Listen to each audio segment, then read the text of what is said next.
So you all know that if there are any of your community team members who are absent, we will post this recording and also the visual aid. Megan was gracious enough to give us a copy of her visual aid. We'll post both of those to Base Camp shortly after. It may not be this evening, but we'll definitely get it out, by tomorrow. Um, and afterward, we do have the feedback survey. So please, if you can, stay after that because we like to make sure that we're giving you all what you need. So, right. So we have Miss Megan McCarty, who is going to tell us about at the intersection of mental health, law enforcement, and real world challenges. Please go ahead, Megan, and introduce yourself. Absolutely. Good morning, everyone. Good I'm morning. going Good to morning. hope that this shares correctly. Can everybody see that? All right. Now I've lost. I like seeing the view. Here we go. So my name is Megan McCarty. I'm very happy to be with you today when Ally reached out. This is just a little bit about me. I have been a licensed mental health professional for about 22 years now. 14 years as a clinical supervisor, and then 8 years, pretty hard to believe. But for the past 8 years, started in 2018, I have been doing field-based co-response work with law enforcement. To be honest with you, this work was never something 10 years ago. If you had asked me if this was something I'd be doing in my mental health career, I would have told you absolutely not. So the work sort of found me, and that's one thing I love about my field, about the mental health field, is we have so many options and ways that we can help people. I just love that about the field. I try to impart that to my supervisees, and this was one part of the work that found me. I have a strong passion for this work, but it's intense. It's intense, as you well know. You're out there, you're with the community, you don't turn anyone away. You do whatever you can within the structure and system that you can work in to help, which has its challenges, as we all know. So my path really began when I was given an opportunity. I've currently been with the state of Texas for 29 years. I previously served in a pre-K through 12 public school system in the Houston area, a very large public school system. And I was given the opportunity to, before COVID, begin really a mental health response, crisis response team. Didn't quite know what all that was going to mean, but it definitely meant some day-to-day operations alongside mental health peace officers. So we had a dedicated, what's called a dedicated unit in our kind of law enforcement world, also called a secondary response team. This was my original team.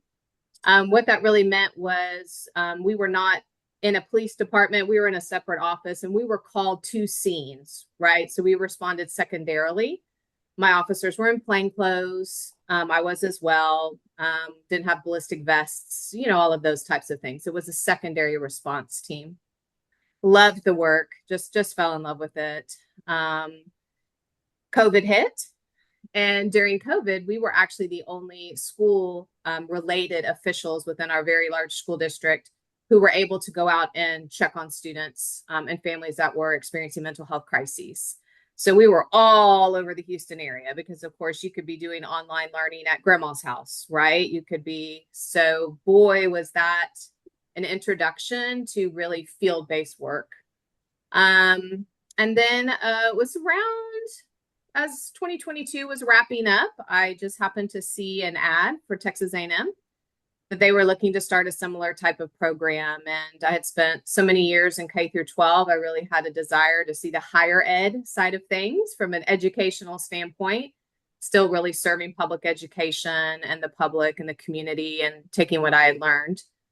At Texas A&M, it's been a very different model. So I began a field-based first response model. So right now with Texas A&M, I really am an emergency first responder for mental health. So I am out daily, right there with the officers as a primary first responder. And it's definitely had its challenges, but it's been so rewarding.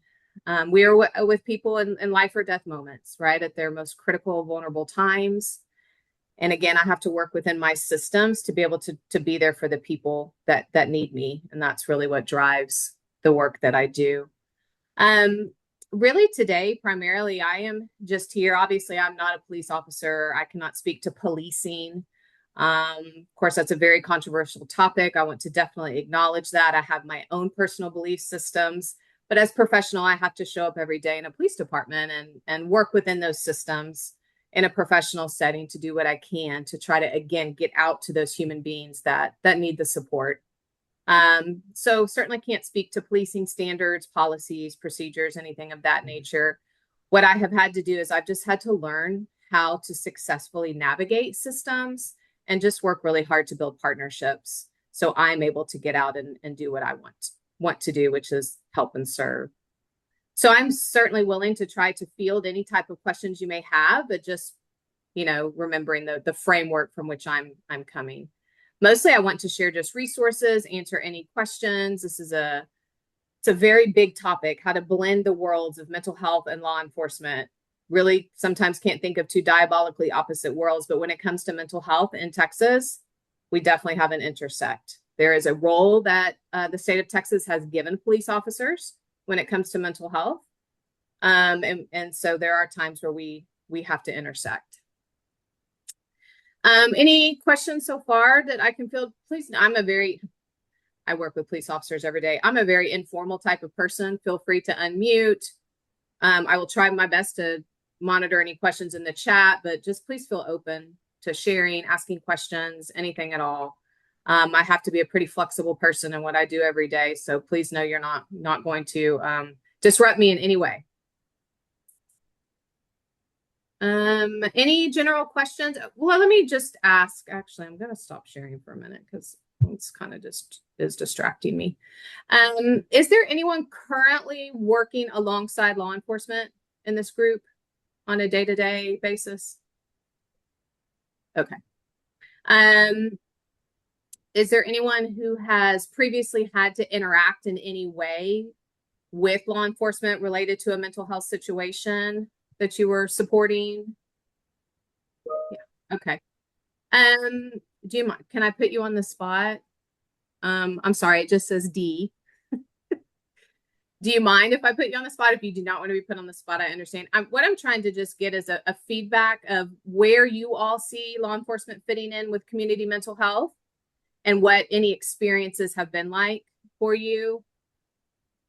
Is it Lauren? Am I saying that correctly? Lauren? Yes. Hey, Lauren. So I'm not the best person on our team to speak to this, but I'm kind of the overall on our project. So this doesn't relate directly to the project we are working on now with the rural community, but in our background, initially, so we're the Big Bend Conservancy. We initially started working with mental health in the region, working with the law enforcement officers in the National Park Service, due to both the remote location of where they're stationed, and not only what they handle on a daily basis, but also how they interact with visitors as well, and things that they have to be prepared to take on and address. And then also within their very remote working community as well. So a lot of overlay with that. And then now, as we've expanded into the rural gateway communities surrounding the park, we've found that law enforcement is the front line for response to mental health crisis because there are no other resources. So we work pretty closely with, we call it TFIMS, it's the Terralingua Fire and EMS, because primarily it's fire, it's EMS, it's police, it's the sheriff that are, they're the ones being called in to respond to mental health emergencies. Right. So well said, Lauren, from your perspective.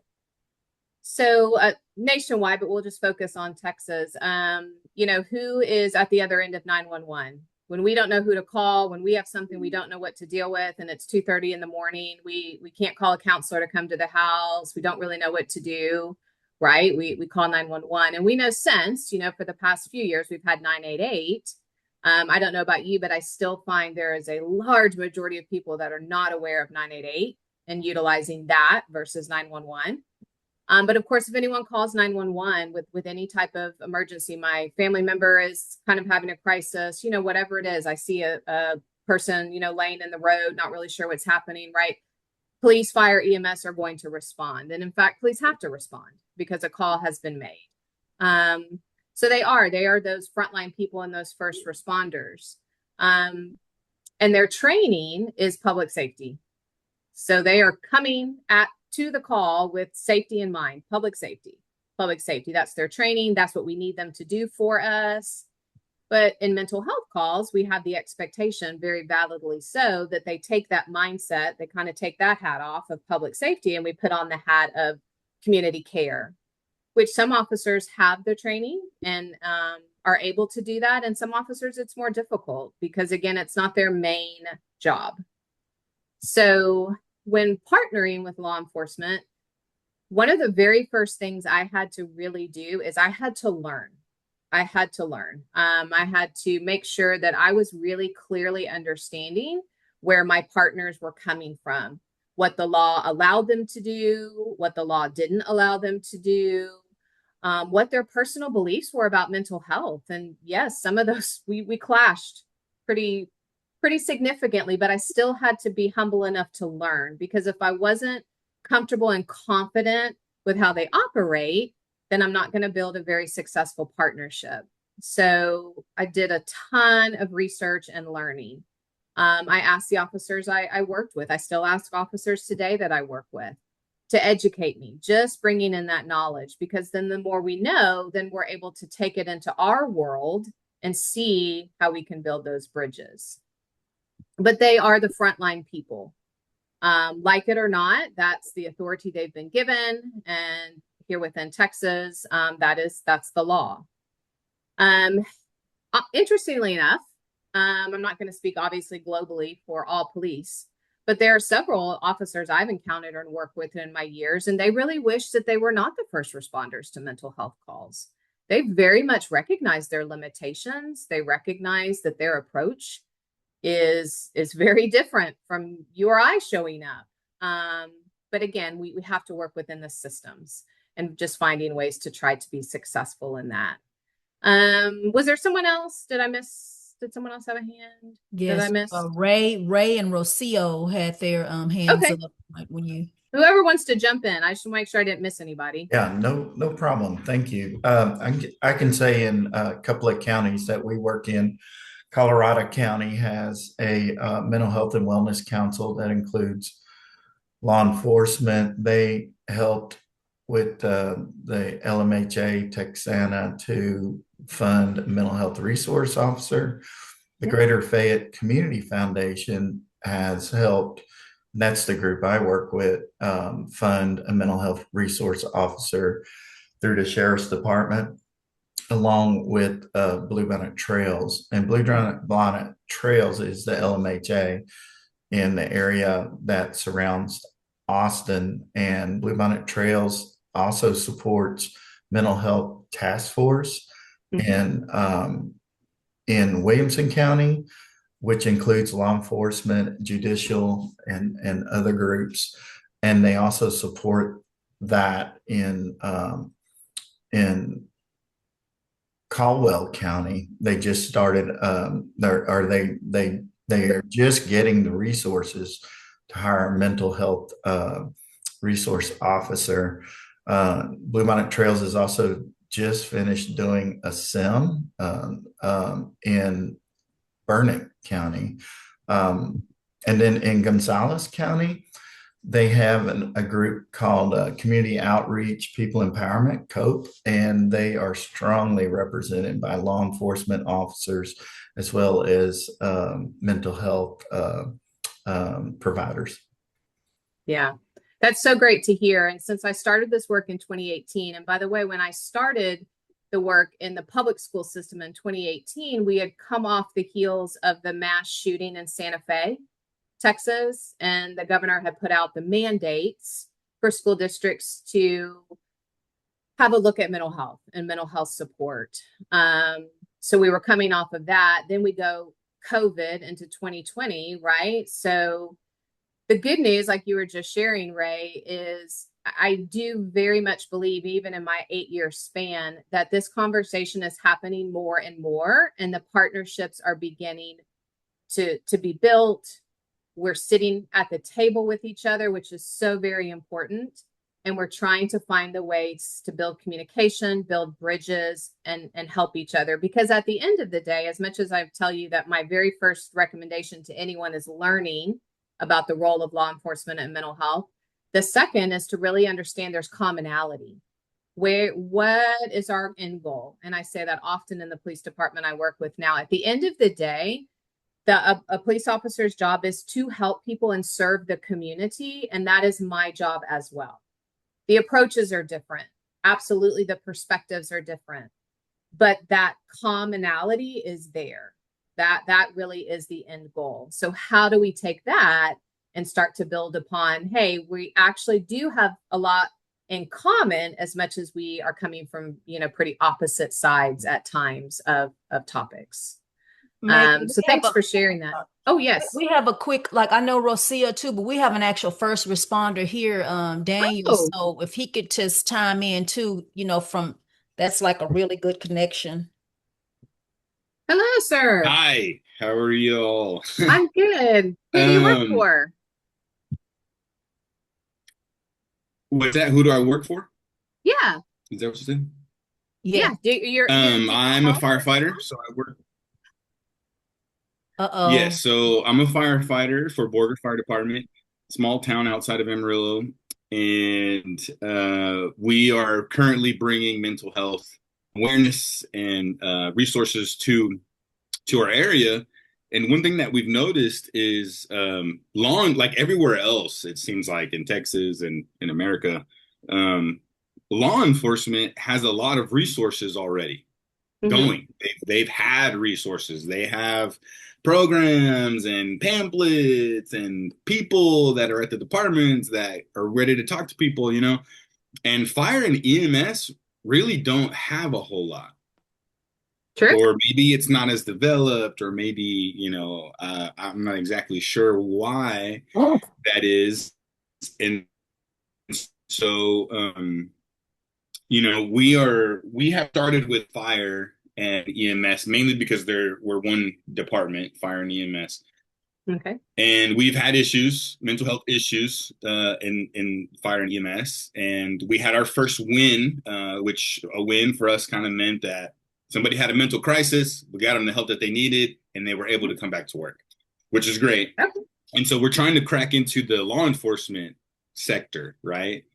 Sure. So I guess a question that I have is, I think you said you've been doing it for 8 years at the. Yes, sir. How was it new when you started? Was it a new program? It was new within the community I worked in. When you're thinking Perfect. So yeah. how did you introduce yourself and the program and get officers to start using your services? So my services are not for officers. So I want to make sure I clarify that. I am a co-responder, which means I work side by side with officers to serve the community. So I am out responding to mental health crises. I am not an internal mental health support system for the department. I am out helping them facilitate their calls for service when there's a mental health component. So you said earlier, the law enforcement's put their safety hat on mobile calls, and then they have to put their, what would you consider a mental health call? So varied. So everything from having a person on the roof that's trying to jump. And as soon as they see us, so someone happened to see the person on the roof, call the police. As we are responding, that person vacates the roof, So we're having to find that person. Very, very long call, but basically many different pieces together and finding out that person was very actively suicidal and needed some support. So that's a mental health call. All the way from, just a friend becomes concerned, or I'll give another example that happened not too long ago. A person himself really just felt that he was down and he was very concerned that if he didn't get some type of help, he may escalate into some type of self-harm situation. So he called the police and he said, I need someone to come to me and I need help. And so how are you dispatched? Like, how do you I am attached to officers. Okay, so you Yeah. work So like, I am literally out on patrol within the community being dispatched through officers. That's But cool. one thing I do want to share with you, Daniel, to take back if you're interested, is Round Rock Fire has a co-responder program. And she, and I believe her name is Annie Burrell. I could have that incorrect. She's actually on the board of an organization I belong to called the International Co-Responder Alliance. But Round Rock Fire is really leading the charge in a lot of things. Okay. So if that's a helpful connection at all from the fire department, Sweet. I'm just going to throw that out there to you. Can 100%. I say, can you guys hear me? Okay. So I work alongside with Daniel and Julie in Hutchinson County as well. And so kind of following up on what Daniel said with the police department. And so he was leaning, we are like starting a peer support program and things like that for the actual crew members. But I think it kind of goes to say also, like, we're having a hard time on the other side of things as well, just getting incorporated within the department, the police department as a whole, whether it be for them or for others. Just, I think that stigma is still really strong. And so I think one of our biggest struggles, or what we've learned from, because we did the Sims mapping as well, is transportation. And so the closest like inpatient or psychiatric facility to get someone, assessed is, 45 minutes away. And so in a rural area that is serving, I guess it's not a large population, but with what we have, the number of officers on duty, they're having to take someone, 45 minutes, and then they have to sit and wait with those people until they're cleared by the hospital and assessed. So they normally don't want to go to mental health calls. Correct. They despise them because they know that's taking away, and now they're in Amarillo, for 4 hours. And so I think that's our biggest struggle right now, is how do we figure out that piece? Because I think the department as a whole is just straying away from mental health because they can't do it. They don't have the manpower to help us.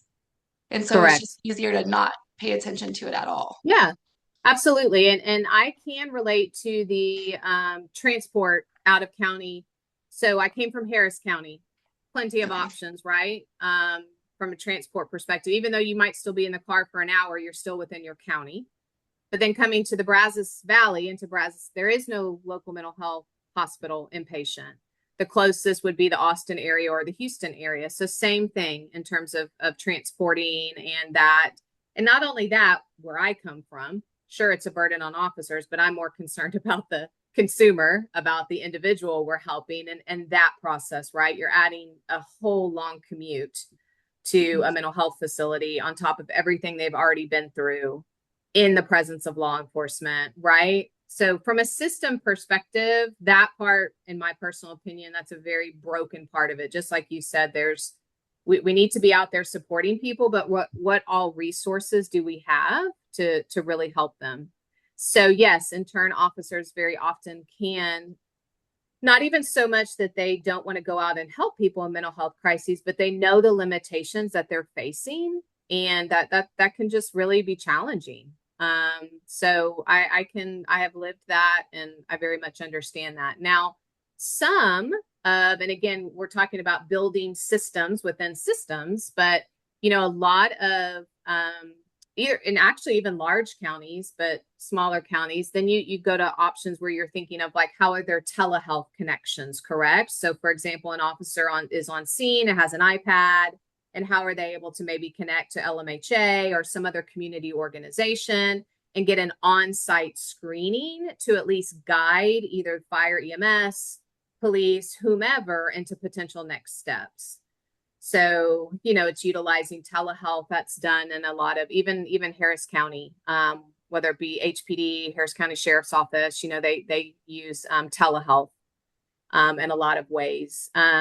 So sometimes it's just realizing, can we tap into someone in one location that's sitting in an office, but can be accessed that way rather than out on scene, but still on scene, just virtually. And I'm honestly, I use that sometimes even in my community at night. So we don't work nights, right? So we provide coverage 6 a.m. to 10 p.m.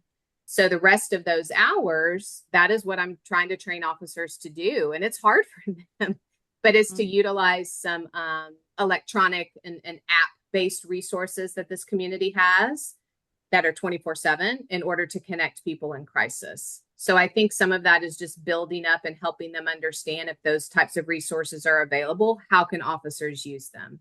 It's not easy. They prefer to have someone right then and there at the scene, right? But that's not always possible. So just throwing out if there's potential telehealth options that any of you can plug into or start to introduce in the first responder worlds in your area. That's definitely. And as a co-responder, are you with the LMHA there? Are you funded by, or are you funded by the city? I'm funded through health services. Yes. Okay. I'm funded through health services. And then, you know, embedded is kind of the word we use, right? Embedded within the police department. But yes, I am. Now there are several programs where it's actually you are a police department employee. So you sort of have the different models. Like you mentioned Blue Bonnet Trails. Blue Bonnet Trails partners, I know just one of the partners they have is Cedar Park Police, but they are, you know, funded and employed through Blue Bonnet Trails. So yes, I'm employed through health services. Megan, I know you have to get through just showing the resources on your slides, but we have a lot of questions. People are very engaged. So if you could just go through the resources, then we can come back, because we're already in a deep dive, which is great. But I know I want you to explain those slides. So when they get them, then we can come back to the questions, and because there are a lot in the chat. Okay. And thank you for keeping an eye on that, because I lost touch with it. So let me get my view here. So one of the things I will start with, is my screen going to work? It's not moving forward for me. I wonder if I might need to refresh it. Let's try this.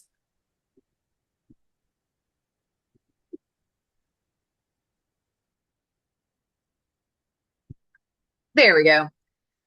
So on top of learning, one of the things I've had to realize, really, when you are a mental health professional, in particular, moving into the first responder world and trying to partner, is I really believe that I'm a bridge, because I do live in their world. So I really have to keep that in perspective. And I really like this definition. I believe that this is a great way to think about the partnership between law enforcement and mental health, is just a bridge, trying to build connections, transitions, overcoming obstacles.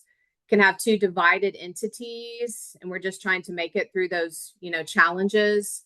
So I say that often, is I do believe that bridges are necessary. And that's really the visual I often use when I'm thinking about how are we going to overcome this wide gap in order, again, for the mission to be out there helping people that need us.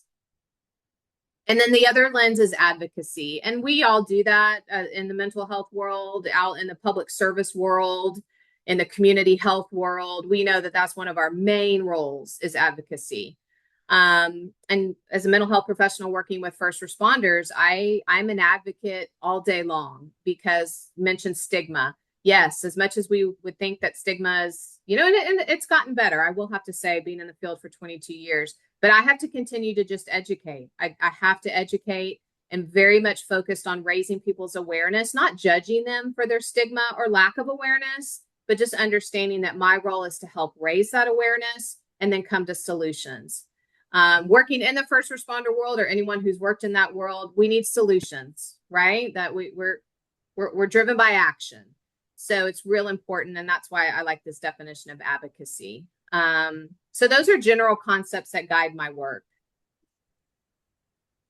Now, from an education point of view, just if you're unaware, and again, I'm thinking of law enforcement out serving your communities, and in particular when it comes to mental health calls.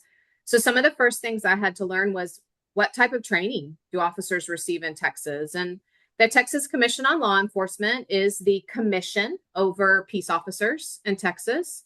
And they do have several, many, as much as we have CEUs and requirements through our boards or different things, you know, law enforcement has that as well.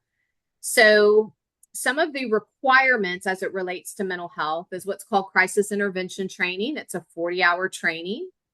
And then de-escalation, that's a minimum of 8 hours. I'm going to be honest, I have been through neither. So I don't know exactly what they cover. I know a general basis. They do focus on just trying to identify some of the signs and symptoms from the most prevalent mental health disorders. Communication, active listening, you know, those different types of things. And then they do have refresher and update trainings that, you know, they have to within a training cycle. Optionally, peace officers can take an additional 24-hour course and become a certified mental health officer. So really all officers in the state of Texas are required to have the basic CIT, crisis intervention training, de-escalation, and then some choose to take that further and get even more training when it comes to mental health. Some departments have dedicated mental health units that respond with just mental health officers. Some do not. So it really is going to be dependent on, if you're trying to build bridges with law enforcement, understanding how your local departments work, what types of trainings they have, what types of units or supports they have. That's a really key thing. Okay. So this is from CIT International. And again, all of these are readily accessible to research. I just wanted to bring them all in one place. But CIT International is the oversight of what's called crisis intervention team. And that's the words that are the acronym you're going to hear in the law enforcement world is CIT. That's really equivalent to mental health, CIT, mental health. But what I think is important for everyone to know is this overall concept of CIT is a community-based concept. It lives in the law enforcement world, but it is a community-based concept. And if a department is really has the resources, the funding, and the ability to have a CIT team, that very much includes opportunities for community members to be a part. So I think it's real important for everyone to understand that. And this is CIT International, just some basics. But the overall premise of CIT is advocating and strengthening communities when it comes to mental health. I'm going to skip this. This is on the NAMI website, which I'll be providing you a link to. But this is an overall video about CIT. So NAMI has a whole page dedicated to working with law enforcement. This is a video that's there that you're able to watch that just gives a bigger general picture of CIT within the law enforcement realm.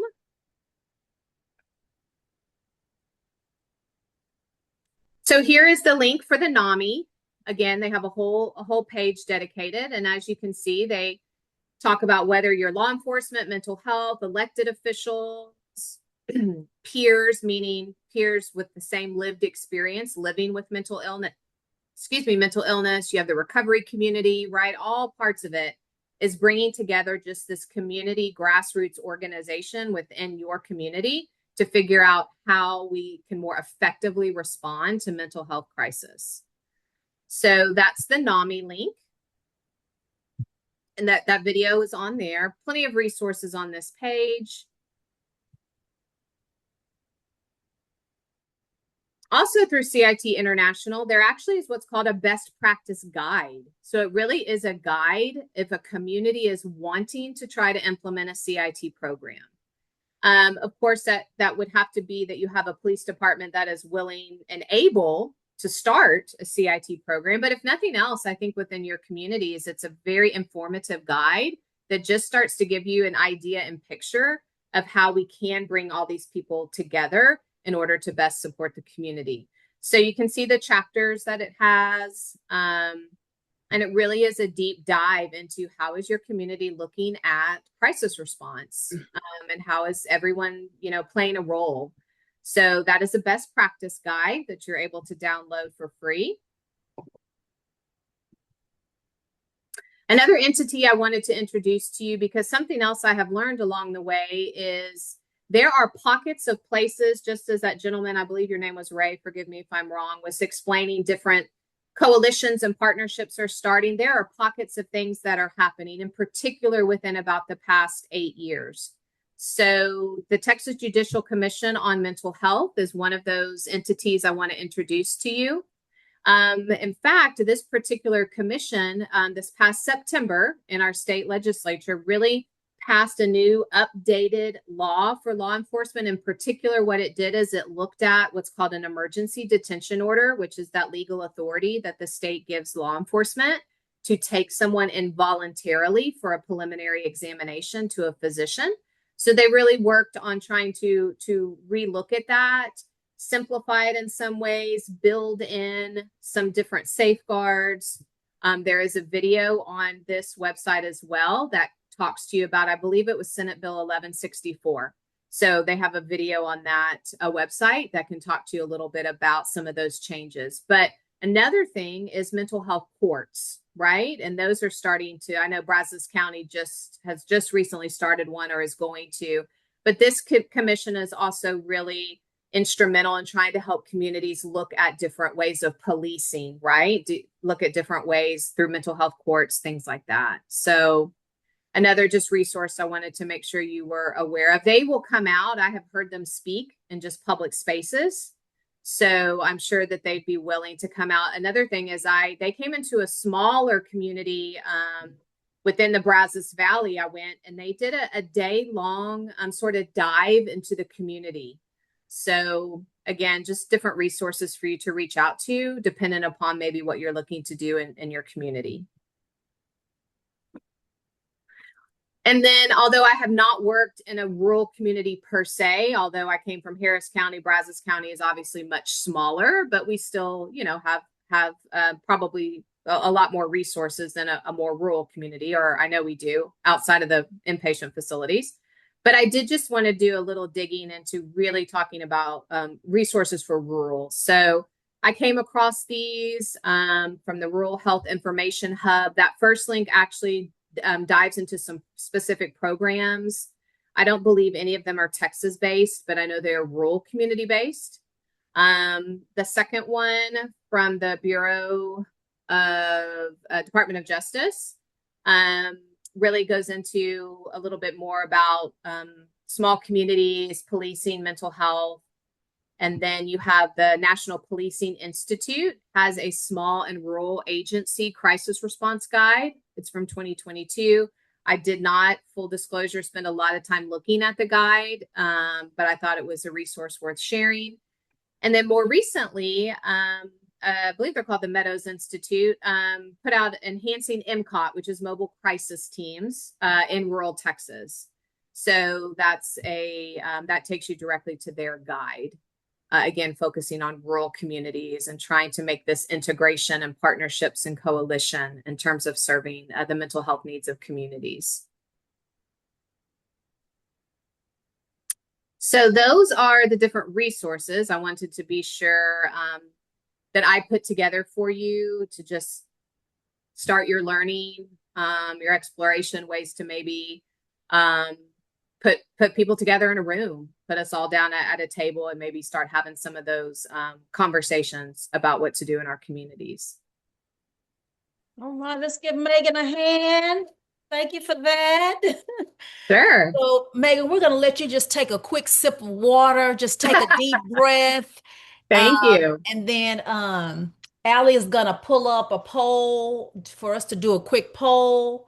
And then then after that, we're just going to give you like 30 seconds and then we're going to address those questions. So we had Okay. three hands raised, and then we have some questions in the chat. So we had Rocio, Pamela, and Ruben's hands raised, and then we can get to those in the chat. And we're not going to have the breakout session this time because it's already like very interactive and we don't want to lose momentum. So we're just going to, continue on. So the poll is there for you all to answer while Megan takes a deep breath. Note that you can select more than one. So if all of these are interesting to you, select them all.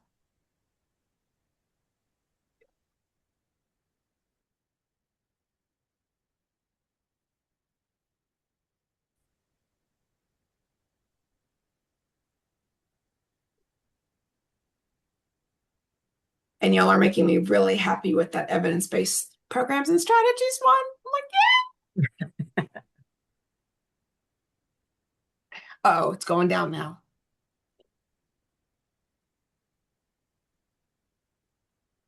I will say quickly as you're saying that, Heather, one of the things that I've introduced to both departments that I've worked with, and happily to say on the first department in particular, it actually ended up being mandated for suicidal subjects, was the introduction of the Columbia Suicide Severity Rating Scale and really putting that tool in the hands of first responders. And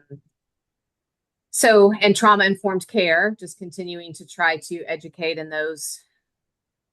So there's even opportunity to continue to try to, from an education standpoint and training standpoint, bring some of that evidence-based practice that we know is out there in kind of the public realm and bring that into first responders.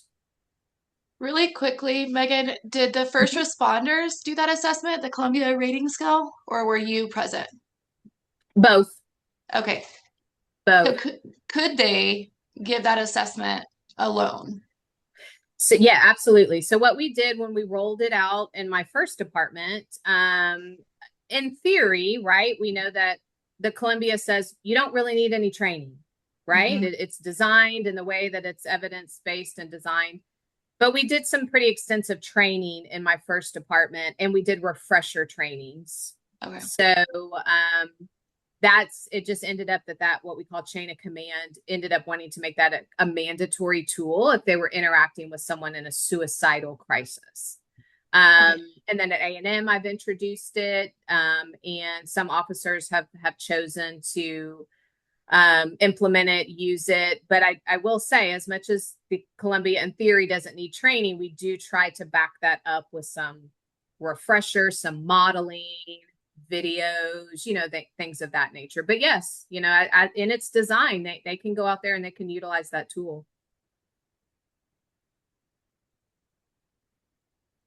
I'm behind on whose questions. Forgive me for that, but whoever, please. So, Pamela, if you want to go ahead and ask your question.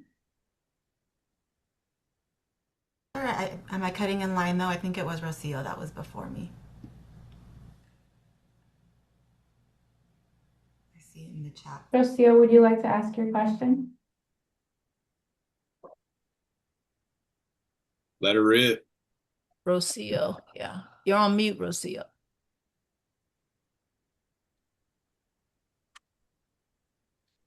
Rocio, you're on mute.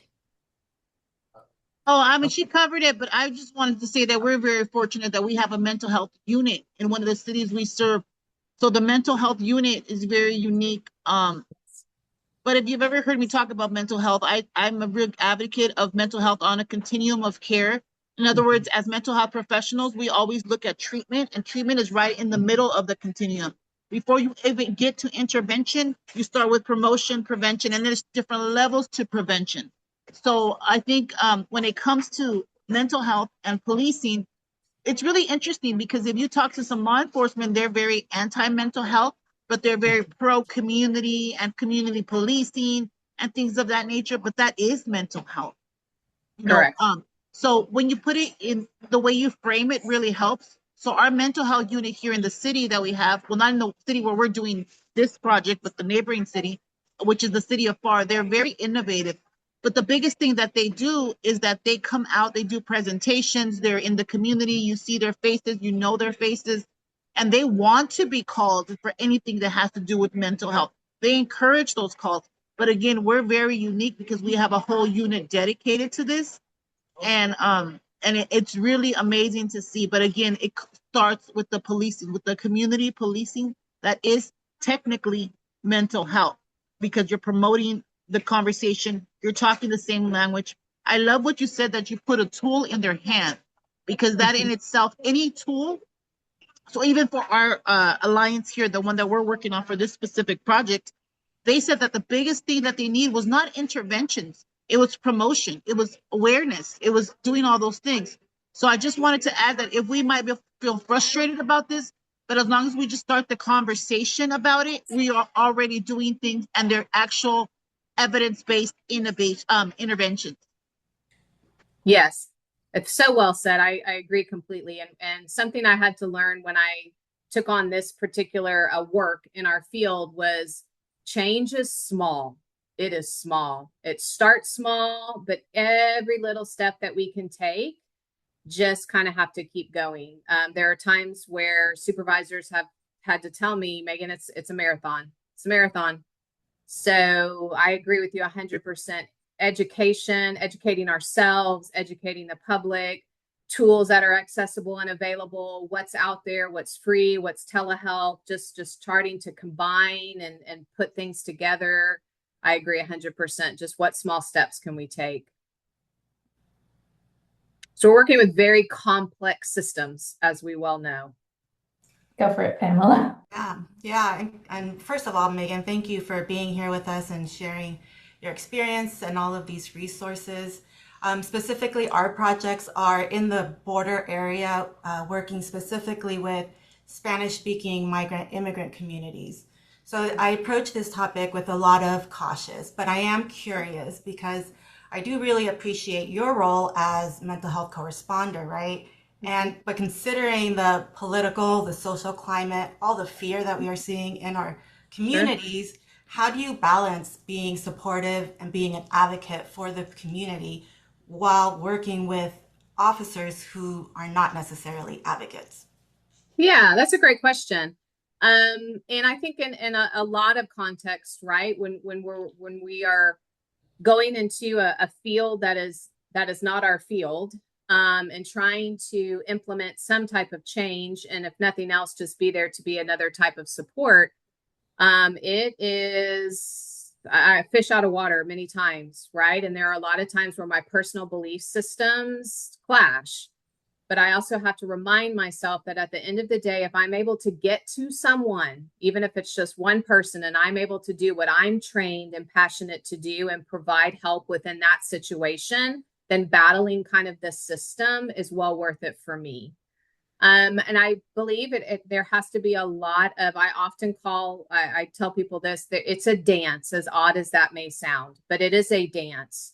And there are times where I have to decide, is it worth me wanting to have this conversation with this officer? Kind of the contemplation of change, right? A lot of times I'm having to understand, in this particular situation, I can do what I can do. Can I go a little further? Is there an opportunity to provide more education, to facilitate more change? I partner a lot and make sure I have close working relationships with supervisors within the police department, because at the end of the day, first responders report to supervisors. There's a very clear chain of command, hierarchy, things of that nature, right? So educating and being partners with supervisors. So it is not an easy task at all. There are many times where I come home and I'm frustrated and I'm sad and I'm heartbroken, but I have to get up another day because I want to be out there and I want to help the people that need me. So I wish I had a better answer for you. I just feel that's probably one of the hardest parts of this particular type of role.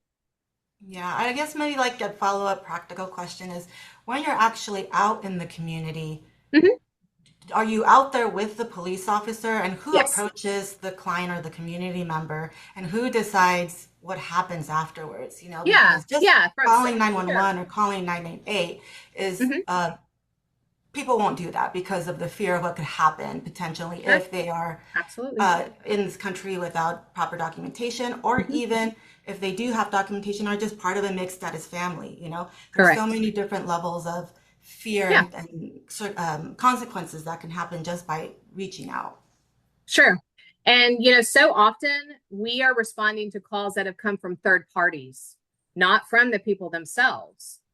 Could be family members. Sometimes it's just bystanders. It's just other people in the community that become concerned and they make a call. So very rarely is the person calling for police to come themselves, right? That seems pretty logical. So, but again, even if a third party call comes in, we have to go. So I am out with police. So police have the responsibility to make sure the scene is safe for me. So once they have determined that the safety is there, now I'm still there. I'm just in a back a bit, right? I have a safe zone that I stay in.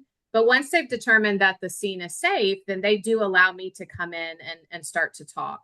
And a lot of it is a collaboration that I have to try to build right there on scene, which means, for example, I do not believe the person needs to be taken to an inpatient mental health facility, right? Not necessary. I think we can manage this through resources and connection to services and other types of options. Sometimes that's one of the biggest battles, but a lot of times just through a lot of trust building, then they understand, okay, you do not think the person needs inpatient. I do not. And then they just sort of let me do my thing, if you will. But that's how it practically works. But it is a lot of conversation. It's a lot of collaboration. And there's no real pretty way to go about that. And I will have to say, be just in full transparency, if there comes a situation where I do not believe the person needs inpatient mental health treatment and the officer does, the state of Texas gives the officer the authority to do that, not me. So I can say, I can share, I can consult, but there are times where if an officer makes that decision, it's a very helpless feeling. Thank you. I can imagine without them having even proper mental health training to be able to make that decision, Correct. Yes. And I will say, just as much as your question, because it's just a reality, the same can go for jail. Correct. If I know someone is experiencing a mental health crisis, but they do fit, which I don't know, they fit within a criminal code or whatever it is, right? There are times they make that call, as much as I might try to tell them, hey, I can get them connected to services. We can do other things. Again, it can be a very helpless feeling. Yes. Thank you, Megan. Sure. Does anyone else have any more questions for Megan? And I know we are going over the time, or it's close to being that time. Megan, do you have time to stay, or do you have something to do afterwards? I could stay for about 10 more minutes. As long as I'm out by about 11:15, I am fine. Okay, so if anybody wants to stay, they're more than welcome to continue the conversation. I am going to share the screen for the feedback survey. I went ahead and dropped that in the chat, but if you guys want to continue talking while you leave or while we do this, just please go ahead and do so. For those leaving, thank you all. Nice to meet you in the Zoom world.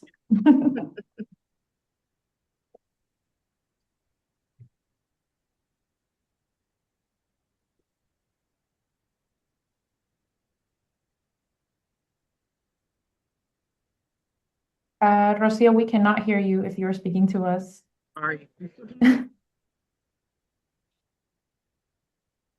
Sorry. All right. Well, you can't hear me, right?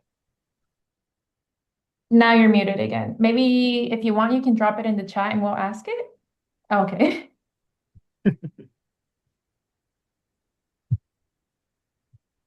All right. Then I guess I do have a follow-up question for you, Megan.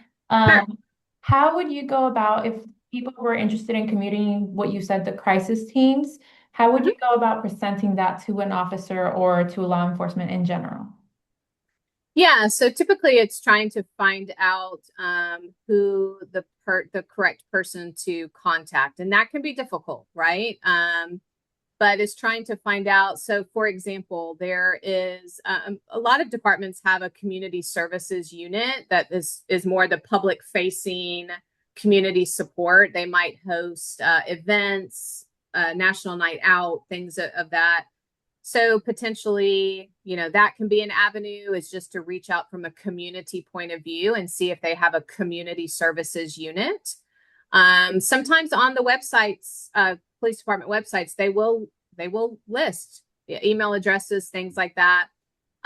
You could, if you wanted to, just try to jump to the person in charge, which is going to be the chief of police. Obviously, they're going to have some type of administrative assistant, whatever it is.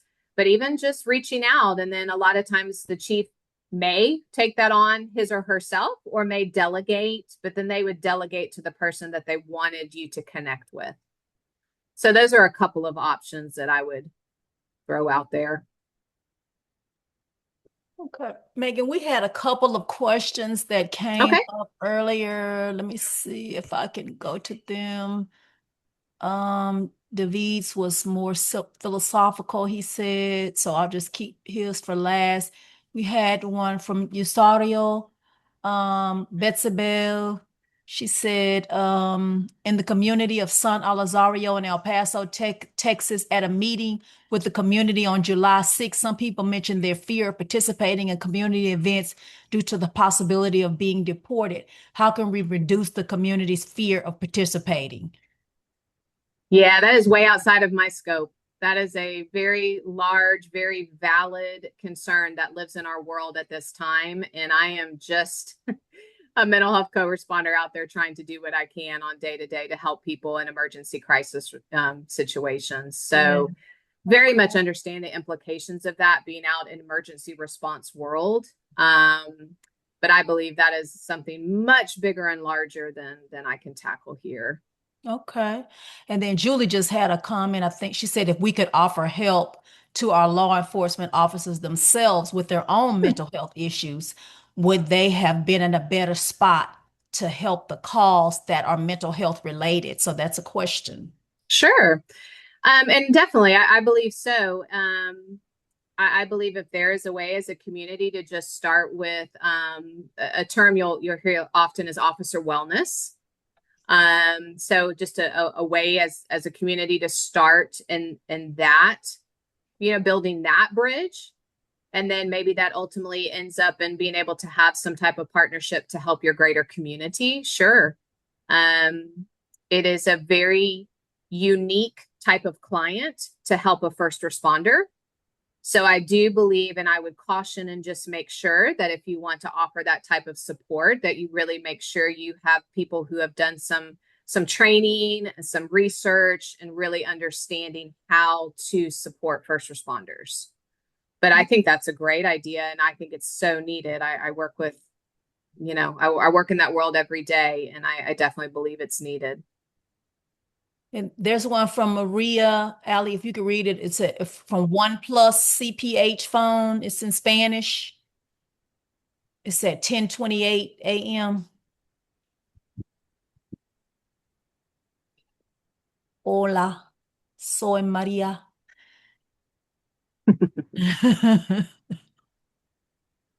It's from the OnePlus CPH 2513 phone. Or someone else sees it who could speak Spanish. Somebody's using that burner. That burner phone. Maybe that went privately to you, Felicia, because I don't Yeah, see it. because I don't see it either. Oh, I'm sorry. Okay. So I better not read it if it's private. I better wait. So let me see. So let's go back to David's, which was more philosophical. David, you want to talk about it or you want me to read it? No, that's fine. Thank you very much, Megan, for that very interesting um, conversation. I'm a sociologist, so I think more in terms that, maybe sometimes a little too philosophical, but I was thinking how you were mentioning that you don't work with them, you work with the community. And I wonder how actually bringing someone that has that understanding of the community and understand the experiences, and I'm guessing you have a lot of empathy, how that could really translate in a very positive way to also working with the officers and serve as kind of as a bridge where the two worlds really good. I don't know. I was just thinking I would see a lot of benefits of having someone that could be a bridge between the two, but I don't know. Maybe that's Yeah. too much of a question. No, I understand that. And so one of the things as a licensed mental health professional, I have to remember is stay within my scope and really the scope of my job. Now, obviously, we are out on, I was just on a very, very tragic and traumatic scene on Monday with an officer that I was working with. He and you bond through that, right? You're living through that together. So more than anything, I have to try to respond to them, even in that friend role. But one thing I do is I'm constantly trying to talk about resources that are available to them. So I really take the role of more of an advocate for them getting their own care. I can't provide it, but so pointing to resources. There are certified first responder counselors that you can actually go through a certification. So that's one way I just try to handle that is I just continue to try to share resources with them that are available. There's actually a lot of care available for first responders. Daniel, I don't know if you're aware of that, but just first responders in general. And there's some free care available. And there are programs such as equine therapy programs, a lot of things out there for veterans and first responders. So I'm just constantly trying to throw resources out to them, encourage them to go get help. I can do that a little bit more because I'm there with them. So I'm like, if I need support through this, you need support through this. What are you doing to take care of yourself? I'm needing to take care of myself. So it does help in that way. Okay. Thank you. Appreciate that. Sure. I kind of have a follow-up question to that, Megan. Speaking of having so much empathy, folks in your role have so much empathy, and seeing stories like this every day, all day long, how are you taking care of yourself so that you can be able to sustain this work and we can have more Megans like you, in Yeah. Texas? I will be honest with you. LA knows this, but I'm actually retiring in August. 8 years is a long tenure. It's a long tenure in this role. I think all of y'all, can understand that 8 years is a long tenure. But it's time. It's time for me to decompress, and it's time for me to focus on my personal life, family life, things of that nature. I have loved the work, but it was a very hard decision. And I'll be honest, I think I'm going to struggle with it for a little while because I'm going to want to be out there doing what I can. But I have to stay pretty solid and grounded in understanding that I have a much more limited capacity in my personal life because of what I do in my professional life. And I think that's the life of first responders. And I just play a part in that. I don't even do all the other things that they do and see.